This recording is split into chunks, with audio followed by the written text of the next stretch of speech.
আয়োজন করে নির্বাচন কমিশন এবং সহায়তা করে সরকার, আইন শৃঙ্খলা বাহিনী নিয়োজিত হয়, সাংবাদিক বন্ধুগণ এবং অবজারভারগণ সেই নির্বাচনের পর্যবেক্ষণ করেন এবং জাতিকে জানান নির্বাচনের আগে, নির্বাচনের দিন এবং নির্বাচনের পরের অবস্থা।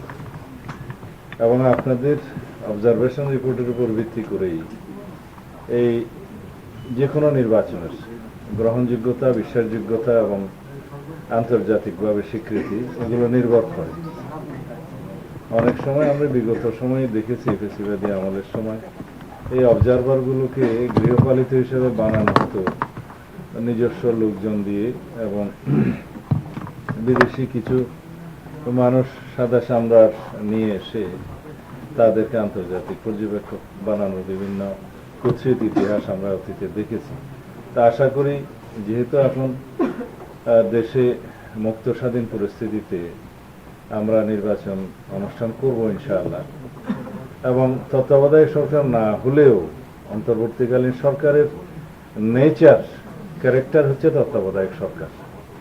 নির্বাচন অনুষ্ঠানের ক্ষেত্রে আরেকটি তত্ত্বাবধায়ক সরকার প্রতিষ্ঠা করাতে হবে সেরকম কোনো বাস্তবতা নাই, এবং সুপ্রিম কোর্টের রায়ের আলোকে যেটা তত্ত্বাবধায়ক সরকারকে পুনর্বহাল করা হলো, প্রতিস্থাপন করা হলো, সেটা প্রসপেক্টিভ ইফেক্ট সহ করা হয়েছে, ভবিষ্যৎ কার্য প্রয়োগ ক্ষমতা সহ।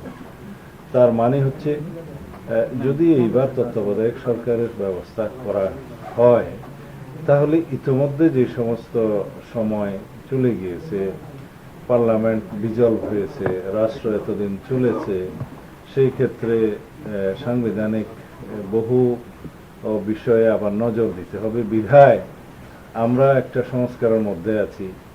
আমরা একটা সাংবিধানিকভাবে সুপ্রিম কোর্টের অ্যাডভাইজারি রুল হিসেবে 106-এর মতামতের প্রেক্ষিতে একটা গঠিত অন্তর্বর্তীকালীন সরকার ব্যবস্থার মধ্যে আছি। সুতরাং এটার নেচার এবং ক্যারেক্টার, যেহেতু তত্ত্বাবধায়ক সরকারের নেচার এবং ক্যারেক্টার, সুতরাং এটাকে নিয়ে আর কোনো প্রশ্ন উত্থাপন করা আমাদের জন্য সঠিক হবে না। কালার এক্সপার্ট, জর্জ স্যাপ এবং মাইল্ড অন হ্যান্ডস টেকনোলজি সমৃদ্ধ অরিক্স ক্রিস্টাল ওয়াশ আপনার লন্ড্রি এক্সপার্ট। তা আশা করি এই সরকার এই নির্বাচন উপলক্ষে তত্ত্বাবধায়ক সরকারের ভূমিকাই পালন করবে, সুষ্ঠুভাবে, নিরপেক্ষভাবে, স্বাধীনভাবে, উৎসবমুখরভাবে একটি নির্বাচন আয়োজন করা, ঐতিহাসিক নির্বাচন জাতীয় সংসদের আয়োজন করা।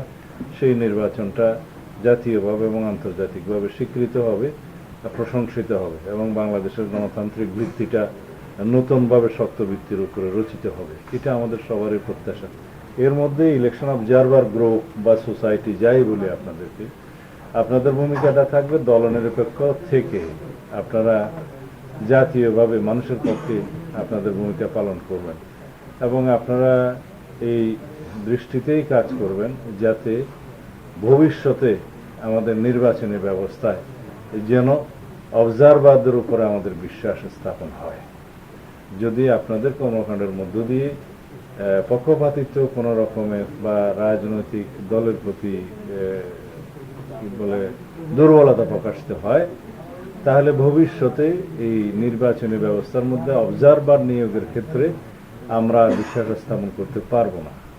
যেভাবেই হোক, যে প্রক্রিয়াই হোক, আপনাদেরকে ইলেকশন অবজারভার হিসাবে নিয়োগ করা হয়েছে শুনেছি 66টা অর্গানাইজেশনকে দেয়া হয়েছে, আরো হয়তো 15-16টা দেয়া হবে, 64 দেয়া হয়েছে, হয়তো আরো 15-16টা দেয়া হবে শুনছি।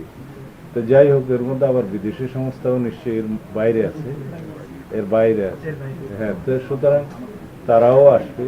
এর বাইরে বিভিন্ন ইন্টারন্যাশনাল অর্গানাইজেশনস আছে, কমনওয়েলথ গ্রুপ আছে, ইউরোপিয়ান ইউনিয়ন আছে, আমেরিকান সংস্থা একটা আছে, IRI আছে, ডেমোক্রেটিক ইন্টারন্যাশনাল আছে, ডেমোক্রেসি ইন্টারন্যাশনাল আছে, আরো অনেকগুলো আছে যারা স্বতন্ত্রভাবে, তাদের কাজই হচ্ছে পৃথিবীব্যাপী নির্বাচনগুলো অবজার্ভ করা এবং সেই হিসেবে তাদের রিপোর্ট দেওয়া, এবং তাদের সেই রিপোর্টের ক্রেডিবিলিটির উপর ভিত্তি করেই সেই সমস্ত নির্বাচন সম্পর্কে বহির্বিশ্বে স্বীকৃতিটা দেয়া হয়। আশা করি তাদের সাথেও আপনাদের যোগাযোগ থাকবে, কোঅর্ডিনেশন থাকবে।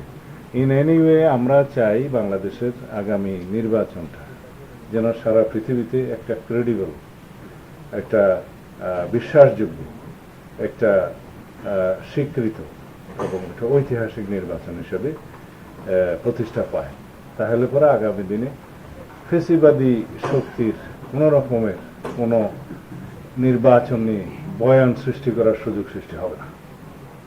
যদি আমরা এখানে কোনো রকমের প্রশ্ন উদয় হওয়ার মতো কর্মকাণ্ডে লিপ্ত হই এবং সেটা আমরা যদি উদ্ঘাটন না করি, তাহলে পরে পতিত ফেসিবাদী শক্তি সুযোগ পাবে এগুলোর সমালোচনা করার।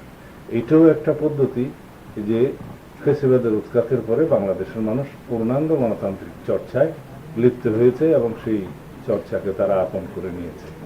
তো আমরা আশা করি এর মধ্য দিয়েই ভবিষ্যতে বাংলাদেশে যে কোনো রকমের ফেসিবাদের উৎপত্তি, স্বৈরতন্ত্রের উৎপত্তি এবং উৎপাত বন্ধ হবে। আশা করি আমরা সেরকম আপনাদের অ্যাক্টিভিটিসের মধ্য দিয়ে সেটা প্রমাণ দেখতে পাবো।